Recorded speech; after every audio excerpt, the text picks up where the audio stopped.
Atos 2, do verso 1 ao verso 14. O título, o que eu dei para essa nossa mensagem, para o sermão dessa noite, é Fervor Espiritual, uma marca da Igreja Missional. Vou repetir. Atos 2, do verso 1 a 14. Fervor espiritual, uma marca da Igreja Missional. Acompanhe comigo a leitura do texto bíblico. Ao chegar o dia de Pentecostes, todos estavam reunidos no mesmo lugar. De repente, veio do céu um som, como de um vento impetuoso, e encheu toda a casa onde estavam sentados. E apareceram umas línguas como que de fogo, distribuída entre eles, e sobre cada um pousou uma. Todos ficaram cheios do Espírito Santo. Verso 4. Todos ficaram cheios do Espírito Santo e começaram a falar em outras línguas, conforme o Espírito lhes concedia que falassem. Estavam em Jerusalém judeus piedosos de todas as nações que há debaixo do céu. Quando o som foi ouvido, a multidão se aglomerou. E todos ficaram confusos, pois cada um os ouvia falar na sua própria língua. E, perplexos e admirados, diziam uns aos outros: por acaso esses que estão falando não são todos galileus? Como então, verso 8, cada um de nós ouve falar em nossa língua materna? Partos, medos e elamitas, habitantes da Mesopotâmia, da Judeia e da Capadócia, do Ponto e da Ásia, da Frígia e da Panfilha, do Egito e das regiões da Líbia, próximos a Cirene, e romanos aqui residentes, tanto judeus como convertidos ao judaísmo, cretenses e árabes. Todos nós os ouvimos falar das grandezas de Deus em nossa própria língua. E perplexos e pasmos, todos diziam uns aos outros: o que isto quer dizer? Mas, verso 13, outros, zombando, diziam: eles estão embriagados com vinho. Espírito Santo de Deus, fala ao nosso coração nessa noite. Espírito Santo de Deus, muda o nosso coração e a nossa mente nessa noite. Clamamos pela tua presença pessoal, profunda, em cada vida aqui. Em nome de Jesus. Amém. Pentecostes era uma das 3 maiores festas judaicas. Juntamente com Pentecostes, havia a festa da Páscoa e havia a festa dos tabernáculos. Então, Páscoa, Pentecostes e tabernáculos eram as 3 maiores festas celebradas pelo povo judeu. Pentecostes significa 50. Porque era uma festa celebrada 50 dias após o sábado da Páscoa. Pentecostes não tem nada a ver com pentecostal. A gente liga uma coisa a outra, o nome Pentecostes com a linha teológica pentecostal, mas isso não tem nada a ver nas escrituras. Pentecostes significa 50, porque era a festa celebrada 50 dias após o sábado da Páscoa. E depois do ano 70, se eu não estiver enganado, Pentecostes também era celebrado, começou a ser celebrado em referência à entrega da lei no Monte Sinai, depois da queda do templo. Mas é interessante a gente entender que na festa de Pentecostes, os judeus levavam as suas primícias a Deus. Plantava-se o trigo, colhia-se o trigo, e eles pegavam as primícias dessa colheita e levavam em oferta a Deus. E aqui em Atos 2, em Pentecostes, a primícia são as primeiras conversões e união dessas pessoas junto ao corpo de Jesus. Era uma festa que contava com muitas pessoas, devido à peregrinação.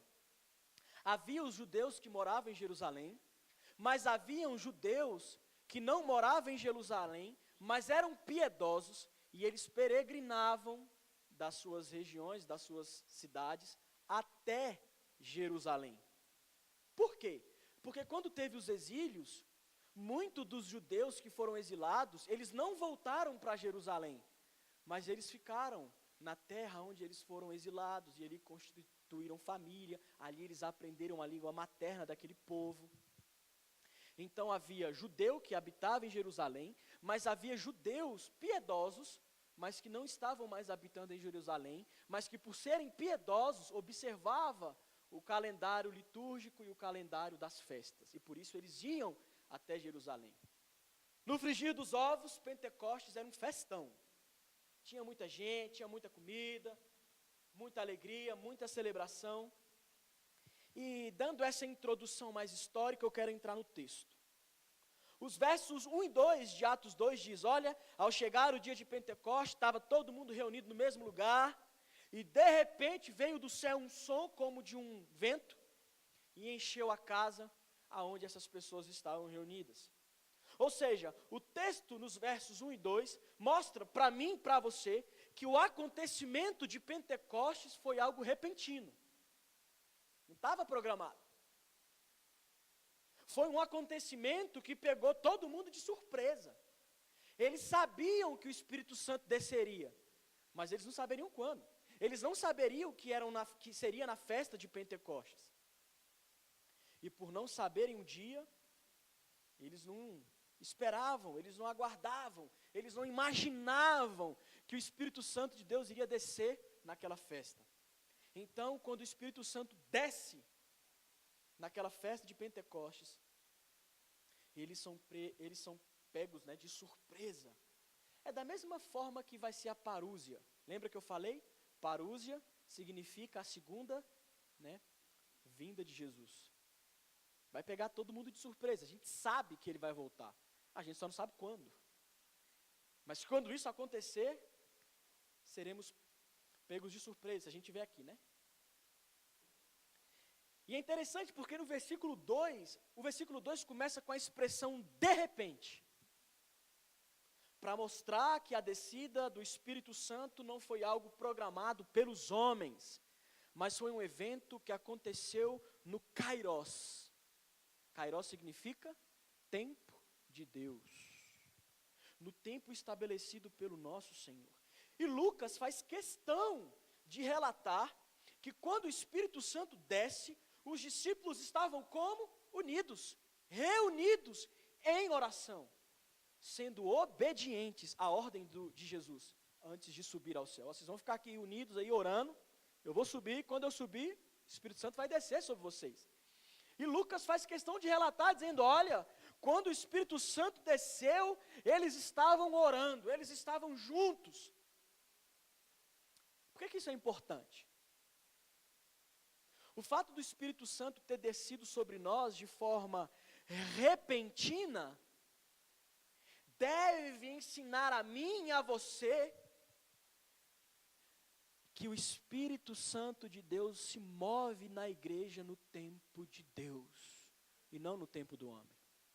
Então, se você vê uma igreja com uma faixa grandona dizendo, venha para a noite sobrenatural do Espírito Santo de Deus, é uma farsa. Sabe por quê? Porque não tem como manipular quando o Espírito Santo de Deus vai agir ou não. Esses homens receberam o Espírito Santo de Deus de repente. A palavra revela a mim e a você que veio do céu o quê? Um vento? Não. Veio um som. Olha o verso 2. De repente veio do céu um som, como de um vento. Veio um som parecido como o som de um vento impetuoso. E esse som encheu toda a casa aonde eles estavam reunidos. Esse barulho, como de um vento impetuoso, fez com que a multidão presente se dirigisse até a casa onde estavam os discípulos. Se você pular lá para o verso 6, Você vai ver Lucas dizendo, olha, quando o som foi ouvido, a multidão se aglomerou. Então a multidão escuta esse som e eles se reúnem, se aglomeram ali aonde estavam reunidos os discípulos. Em muitos trechos da Bíblia, vento se relaciona com o Espírito Santo de Deus. É por isso que Lucas diz, olha, o som era parecido como o som de um vento. João 3,8 vai dizer, olha, o vento sopra onde quer, e ouves o seu som, mas não sabes de onde ele vem, e nem para onde ele vai. Assim é todo aquele que é nascido do Espírito.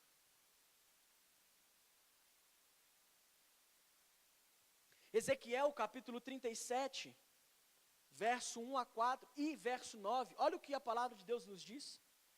A mão do Senhor veio sobre mim, Ele me levou pelo Espírito do Senhor a um vale cheio de ossos, e me fez andar de um lado para o outro. E vi que o número deles no vale era grande, e estavam muito secos. Ele me perguntou, filho do homem, estes ossos poderão reviver?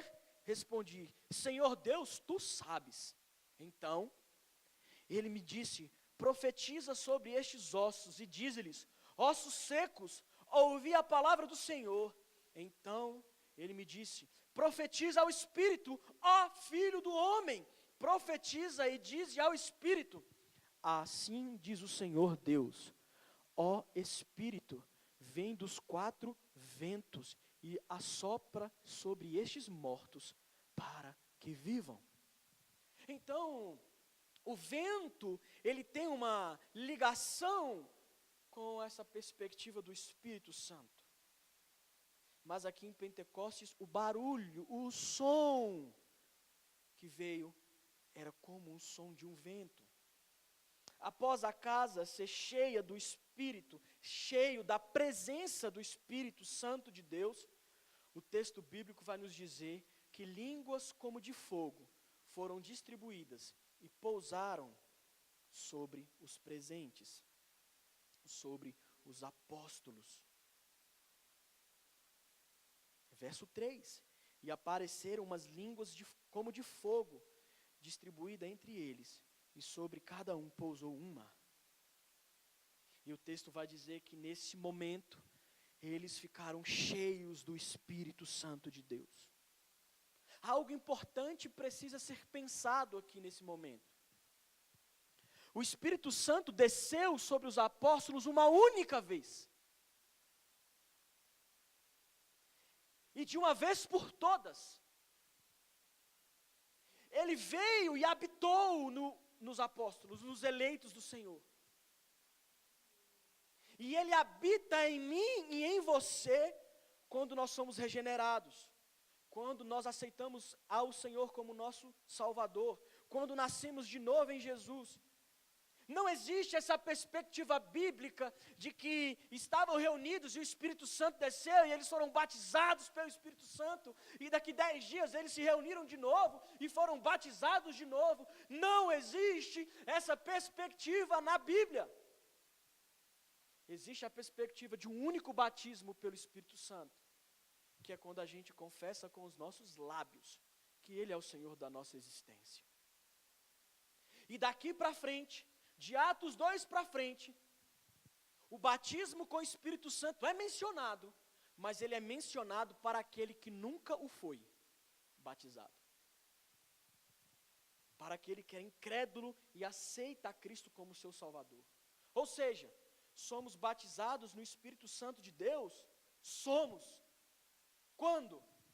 Quando a gente nasce em Jesus, na nossa conversão. Línguas de fogo, aparece aqui no texto, essa expressão, línguas de fogo.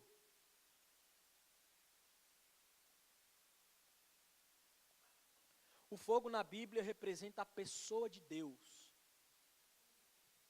Em diversos momentos da Escritura, mais no Antigo Testamento, existem momentos de teofania. O que é essa palavrinha teofania? Manifestação de Deus.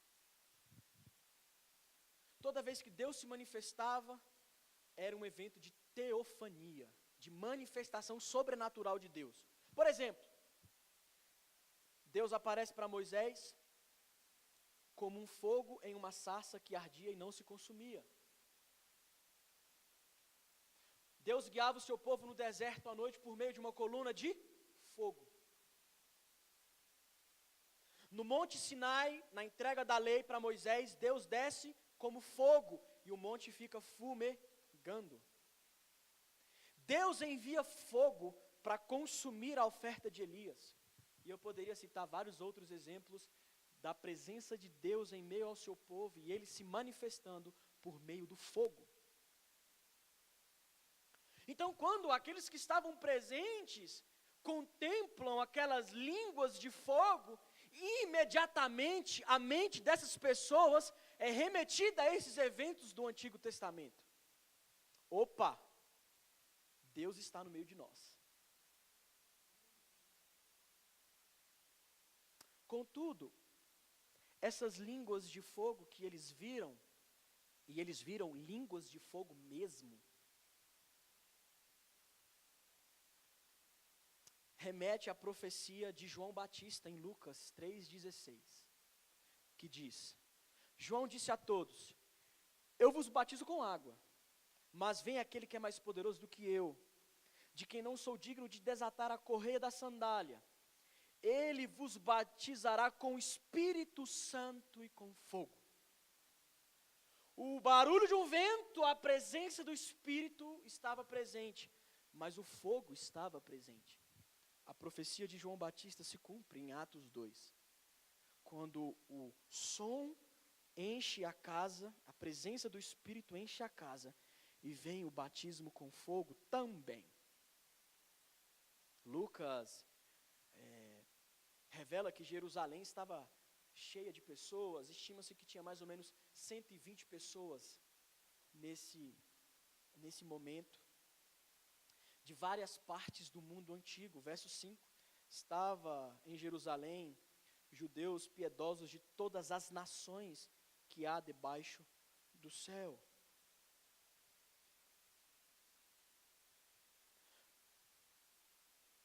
O Espírito Santo desce num contexto de festa, na presença de pessoas incrédulas, na presença de judeus piedosos. Deus se manifesta ao mundo antigo dizendo: eu sou o Senhor.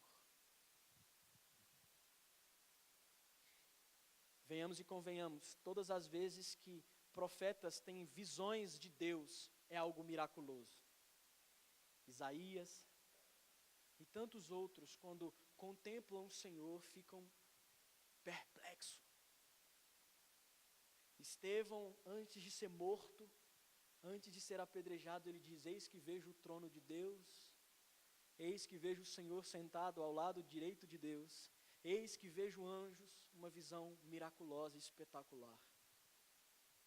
A manifestação sobrenatural está justamente naquilo que Lucas está dizendo no verso 6. Quando o som foi ouvido, a multidão se aglomerou, e todos ficaram confusos, pois cada um os ouvia falar na sua própria língua. E todos ficaram confusos, porque cada um ouvia falar na sua própria língua. A língua era estranha, porque a língua falada era um outro idioma, mas não era desconexo. Não era uma linguagem sem sentido. Era o termo grego chamado glossolalia, glossalíngua, lalofalar. Ou seja, foi um fenômeno, foi algo sobrenatural, foi incrível, mas foi compreensível. Foi inteligível. Perceba, os discípulos oravam. E em obediência a Deus, quando eles estavam orando, o Espírito Santo veio. E os capacitaram a falar do Evangelho. Você entende? Igrejas missionais, aqui. Igrejas missionais são cheias de pessoas que oram. Igrejas missionais são compostas de discípulos cheios do Espírito Santo de Deus. E qual é a evidência de que nós somos cheios do Espírito Santo de Deus? Falar em língua que ninguém entende? Não! Mas a capacidade de pregar e de falar do Evangelho. Ser cheio do Espírito Santo de Deus é ter a capacidade que vem do alto para dizer: o Senhor é Deus. Para pregar o Evangelho, para anunciar as boas novas, para ver o incrédulo se convertendo, para ver o ateu prostrando os seus joelhos e dizendo: só o Senhor é Deus.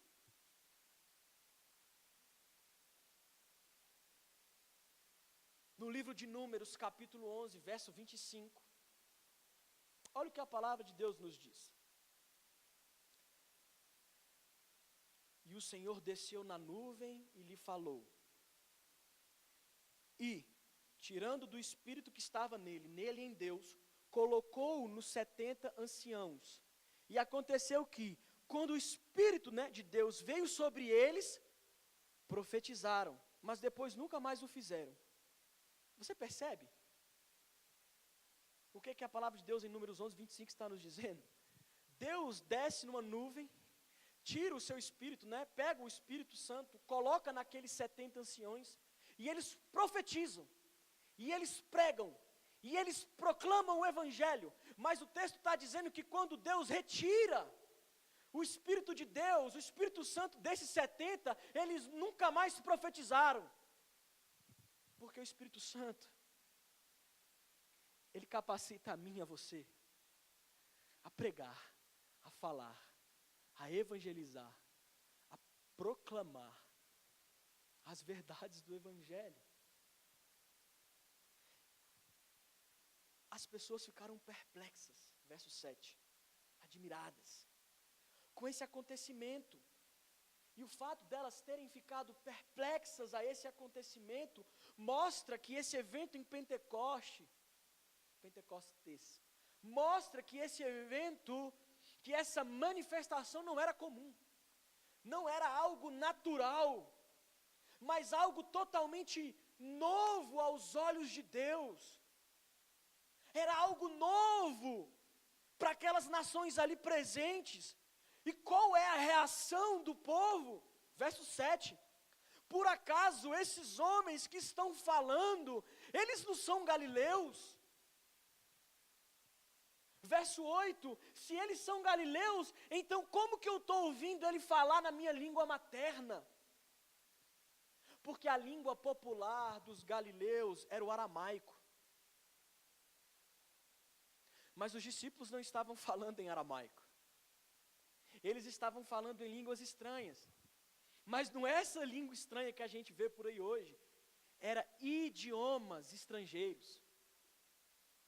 Aqueles que estavam presentes estavam dizendo: ué, esse cara fala português, mas eu estou ouvindo ele falar em japonês. Como que é isso?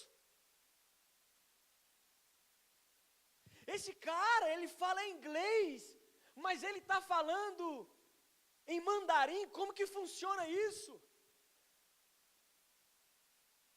Eles estavam falando a língua materna dos povos presentes, verso 9, 10 e 11, dos partos, dos medos, dos elamitas, dos habitantes da Mesopotâmia, da Judéia, Capadócia, Ásia, Frígia, Panfilha, Egito, Líbia, Cirene, de Roma, dos cretenses, dos árabes. Essas pessoas estavam perplexas. O cara tem que falar aramaico, mas ele está falando em árabe. Como que isso pode acontecer? O Espírito Santo os capacitou para isso.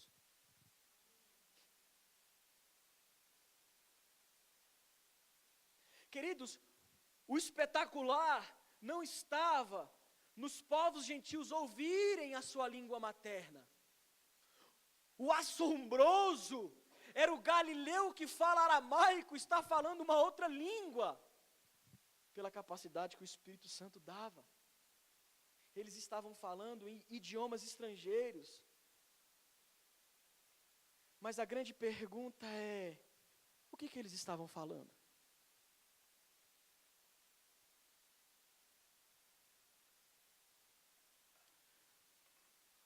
O que os discípulos estavam pregando? Verso 11. Todos nós os ouvimos falar das grandezas de Deus em nossa própria língua.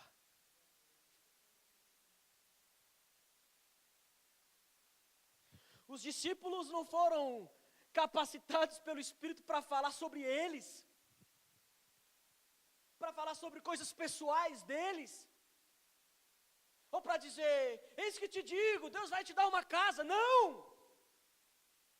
O Espírito Santo os capacitou para dizer, o Senhor é Deus, o Senhor é o seu Salvador, Ele entregou o seu Filho na cruz por causa de você, Ele ama você, entrega a sua vida a Ele. Eles falavam das grandezas de Deus. Sabe qual é o grande problema da nossa igreja evangélica nos nossos dias? É que o evangelho pregado está alienado, está distante, está fora da palavra de Deus. E as pessoas começam a usar o Espírito Santo de Deus e criam uma atmosfera de mover espiritual para profetizar coisas pessoais. Apenas. Mas não é isso. A Escritura mostra que toda vez que Deus levanta um profeta com a capacidade de revelar o futuro, isso estava atrelado à missão de Deus. Isaías diz, olha, se vocês não se arrependerem, vai vir um exílio por aí, porque vocês estão idolatrando, estão cultuando outros deuses. E o Deus de Israel abomina a idolatria. Arrependam-se, mudem o seu coração, mude a sua forma de viver. O Espírito Santo capacitava as pessoas para falar das grandezas de Deus, e não para falar de coisas egocêntricas e pessoais. A manifestação foi tão sobrenatural, foi tão espetacular, que eles perplexos e pasmos, versos 12, e perplexos e pasmos, todos diziam uns aos outros, o que isso quer dizer? Eles não estavam entendendo. O que está acontecendo aqui? Alguém explica para a gente? O cara é aramaico, fala em aramaico, está falando em árabe. Pelo amor de Deus, alguém explica para a gente o que está acontecendo, porque a gente não está entendendo. E os incrédulos falam, está tudo bêbado, beberam vinho demais, o povo está tudo doido. Verso 13. Mas outros zombando diziam, estão embriagados com vinho, beberam demais. Queridos, naturalmente, aqueles que não são visitados pelo Espírito Santo de Deus zombam daqueles que pregam o Evangelho. Isso não é de hoje, isso não é moderno, isso não é do nosso tempo, mas isso é desde a igreja primitiva. Isso é desde do Antigo Testamento. Pedro, no restante do capítulo 2, o que ele vai falar? Ele vai explicar o que está acontecendo. As pessoas perguntaram no verso 12, o que isso quer dizer? O que está acontecendo aqui? Aí Pedro se levanta e começa a pregar o Evangelho. Não, tem ninguém bêbado aqui não, meu amigo. Isso é uma profecia que está se cumprindo, vai lá no verso 16. Mas isto é o que havia sido falado pelo profeta Joel, e acontecerá que nos últimos dias derramarei o meu espírito sobre toda pessoa e os vossos filhos. E Pedro está querendo dizer, você está vendo, judeu? Isso que está acontecendo foi profetizado por Joel, mas não apenas por Joel, isso foi profetizado pelo Senhor. Quando Jesus diz, eu vou subir, e eu vou enviar o meu Espírito sobre vós. E Pedro, o que ele faz? Ele explica, conectando o evento de Pentecostes com o Antigo Testamento e com o Novo Testamento. Porque aqui na pregação dele, no capítulo 2, do verso 14 em diante, ele vai falar sobre Jesus. O Jesus que vocês mataram, falou que isso ia acontecer. Queridos, trazendo para o nosso dia e para a nossa realidade, fazendo uma aplicação, igrejas missionais em ação por meio de pessoas que oram e por meio de pessoas que são cheias do Espírito Santo de Deus, e o Espírito Santo que capacita essas pessoas, e o Espírito Santo que capacita essas igrejas serão zombadas. Vamos dizer que povo bobo, que povo besta. É um bando de alienado. Fica tranquilo. Se aperrei não.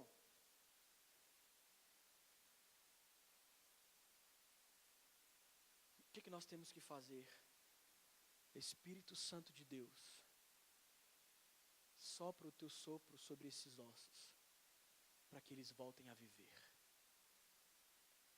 Espírito Santo de Deus, sopra o teu sopro sobre esses corações, para que eles retornem a viver. Espírito Santo de Deus, tira o coração de pedra e coloca um coração de carne. Espírito Santo de Deus, abra os olhos espirituais para que as pessoas possam te ver. É isso que a gente tem que fazer. Porque o Espírito Santo de Deus é mestre em fazer de um vale de ossos secos um povo para a honra e glória do seu nome. O Espírito Santo de Deus é mestre em pregar em quem está morto e tornar a viver. Ele fez isso comigo. Ele fez isso com você.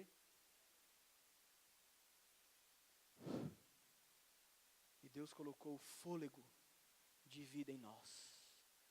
O sopro, no hebraico é sopro. O vento, o Espírito. Queridos, o Espírito Santo nos enche de coragem. O Espírito Santo nos enche de ousadia para pregar o Evangelho. Quem é que se levanta diante de uma multidão para dizer, não tem ninguém bêbado? É o Espírito de Deus, é Pedro. Mas olha, não foi Pedro que há pouco tempo atrás negou Jesus 3 vezes diante de poucas pessoas numa fogueira? O que torna um homem covarde que nega o seu Senhor num arauto do Evangelho, o Espírito Santo de Deus. Mais na frente, no capítulo 4, se eu não estiver enganado, Pedro e João são presos. E eles dizem, por acaso vamos deixar de falar? Por acaso vamos deixar de pregar sobre aquilo que a gente viu? Sobre aquilo que a gente ouviu? Acaso nós devemos obedecer a vocês ou ao Senhor?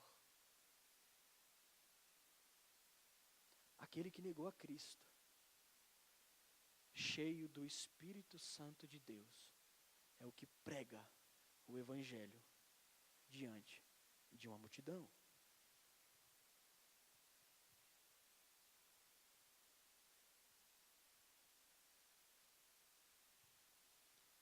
A grande questão é que temos que refletir numa pergunta. Por que nós precisamos de um derramamento do Espírito Santo hoje?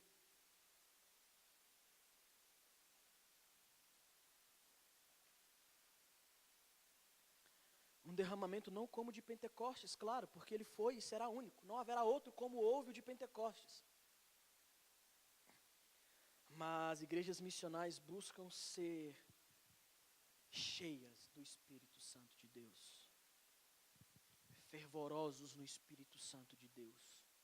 Igrejas missionais são igrejas que são fervorosas na oração, fervorosas na evangelização, fervorosas no testemunho. São igrejas que olham para os perdidos e têm compaixão, porque têm compreensão daquilo que vai acontecer para com aqueles que não se dobrarem diante do nosso Senhor. Prestem atenção nas palavras do reverendo Hernandes Dias Lopes. Quando eu quero trazer um negócio pesado, aí eu trago de quem falou. Uma estratégia. Mas Pentecostes, o fogo que nunca se apaga, é um livro que Hernandes Dias Lopes escreveu. E veja o que ele coloca nesse livro. sobre a urgência de um derramamento, de um avivamento, de uma igreja fervorosa no Espírito. Ele diz, abro aspas, pessoas vazias do Espírito Santo vão à igreja, mas não entram na presença de Deus. Cantam hinos, mas não adoram a Deus. Fazem longas orações, mas desconhecem a glória de entrar no Santo dos Santos da intimidade com o Senhor. Jejuam, mas não se humilham na presença do Todo-Poderoso. Não têm temor de Deus no coração. Acostumaram-se com o sagrado. Já não sentem mais deleite na palavra, nem alegria na vida de oração. Perderam a visão da obra de Deus. Por isso já não têm mais paixão pelas almas. Vivem um cristianismo árido, estéril, apenas de fachada e aparência, fecho aspas. E em nome de Jesus Cristo, essa igreja não é assim. Amém? E não é mesmo. Igrejas missionais, cheias do Espírito Santo, são igrejas que vão, que pregam, que saem das quatro paredes, que proclamam ao mundo as verdades absolutas e redentivas do Evangelho de Jesus Cristo. Não porque eles são fortes, não porque eles são bons, não porque eles têm as melhores estratégias, mas porque são cheios do Espírito Santo de Deus. O que é a igreja? O que é a igreja? A igreja somos nós. A igreja não é essa estrutura aqui. Jesus voltar, esse trem vai ficar. Pode derrubar tudo e fazer outra coisa. A igreja é quando eu e você, a gente se reúne para adorar o Senhor. A igreja é as pessoas eleitas por Deus desde antes da fundação do mundo. Então, quando você vai e prega, a igreja está indo. A igreja missional, ela vai pregando o Evangelho conforme Deus vai levando essas pessoas. Você trabalha num banco, se Deus te colocou num banco, é porque ali você tem que pregar o Evangelho, de forma sábia. Mas é ali que você tem que reluzir lá a luz de Cristo e salgar aquele ambiente com o Evangelho. Deus não te deu esse emprego só para você ganhar dinheiro, não, querido. Deus deu o emprego que você tem, a profissão que você tem, porque você é um embaixador do reino, e aonde você chega, o Espírito de Deus chega, e aonde você chega, o Evangelho chega. Não sei, você trabalha num tribunal, numa escola, você trabalha em algum órgão do governo, num escritório, numa padaria, numa lanchonete. Pastor, eu sou do lar, eu trabalho em casa. Tem os vizinhos, tem a família. Isso é ser missional. É ter a consciência que aonde Deus me leva, Ele quer que eu leve o Evangelho. Aonde Deus me coloca, Ele quer que o Evangelho chegue ali. Queridos, aonde você chega, Jesus chegou. Você sabe o que significa a palavra cristão no grego? Preste atenção. A palavra cristão no grego significa pequenos cristos. Você é um cristão? Você é um pequeno Cristo. Na perspectiva de que aonde você chega, o Evangelho chega, aonde você chega, a pregação chega, aonde você chega, a luz chega, aonde você chega, a verdade absoluta de Deus chega, aonde você chega, o reino de Deus chegou, aonde você chega não tem morte, mas tem vida, porque somos a habitação do Espírito Santo de Deus. Não pense que você não é capaz, porque a gente pensa que a gente não é capaz. Eu penso que eu não sou capaz para estar aqui.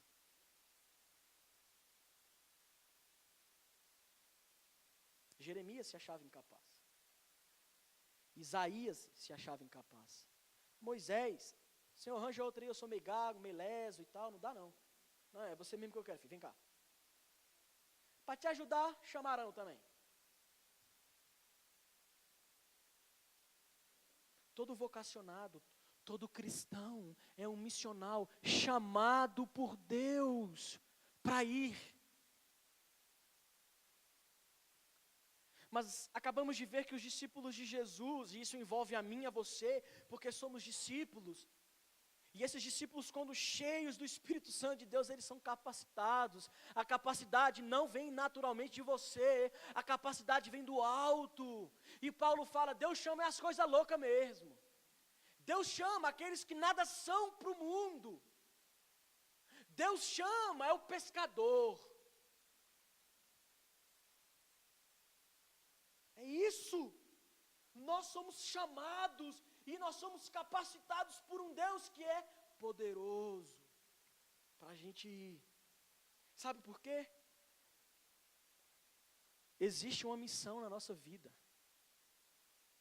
Entenda isso em nome de Jesus. Existe uma missão na nossa vida. Caminhando para o final.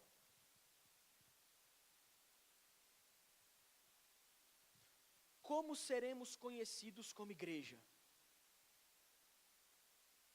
Não diante dos homens, mas diante do Senhor. Lembra das cartas para as igrejas de Apocalipse? Você tem a aparência disso, mas não é isso. Você é assim, mas na verdade não é. Como que nós, como igrejas, estamos diante de Deus? E eu quero concluir, eu quero encerrar.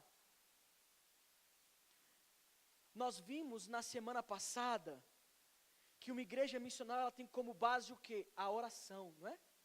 A transcendência. É uma igreja que ora. É uma igreja que se põe de joelho. É uma igreja que derrama o coração diante de Deus. E hoje nós vimos que uma igreja missional, ela é composta de pessoas que oram. E assim elas são capacitadas pelo Espírito Santo de Deus. Para o quê?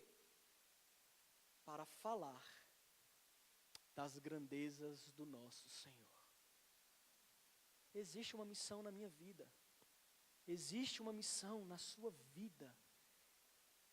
Existe uma missão para nós. Como uma pequena expressão local do corpo universal e invisível de Jesus. Eu digo que no reino de Deus, Deus tem um mosaico. E em todo mosaico existem peças grandes, mas existem peças pequenas. E o mosaico, para ser completo, ele não é completo só com as peças grandes. O mosaico precisa, para ser completo, das peças pequenas. No mosaico de Deus, Ele tem as igrejas grandes, mas Ele tem as igrejas pequenas. E foi com 12 que o Evangelho saiu de Jerusalém e chegou até nós. E chegou até os confins da terra. Meus irmãos, existe uma missão na nossa vida.